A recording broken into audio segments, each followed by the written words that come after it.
On February 5, 1783, the ground beneath Calabria, Italy, violently ruptured. A massive earthquake, estimated at magnitude 7.0, struck without warning, toppling buildings and splitting the earth. But this was just the beginning. Over the next 2 months, a relentless series of aftershocks and additional quakes followed, some just as powerful. Entire villages crumbled, rivers changed course, and the very landscape of southern Italy was reshaped forever. The devastation was only getting started. The earthquakes triggered deadly landslides, burying entire villages under tons of rock and soil. In some areas, entire hillsides collapsed, wiping out communities in seconds. But the destruction didn't stop there. The quakes also caused tsunamis along the Calabrian coast, with waves crashing into towns and sweeping people out to sea.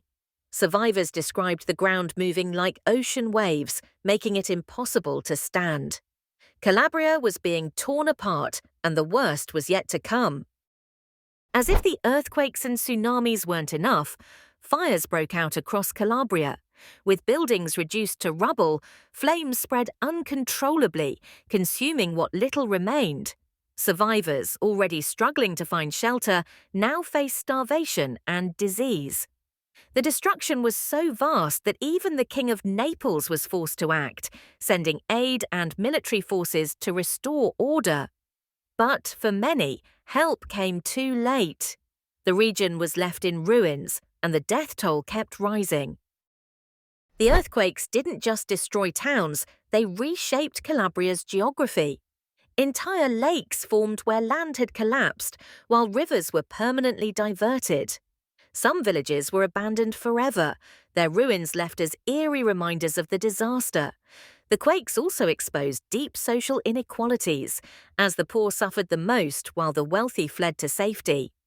This catastrophe forced Italy to rethink its approach to disaster response, but the scars of 1783 would never fully heal. Despite its massive impact, the 1783 Calabrian earthquakes are rarely discussed today. Yet, they were among the deadliest in European history, killing over 50,000 people and permanently altering the region. The disaster led to new building regulations and a greater understanding of seismic activity, but its memory has faded. Calabria still sits on a major fault line, and another quake could strike at any time. Will history repeat itself, or will we be better prepared?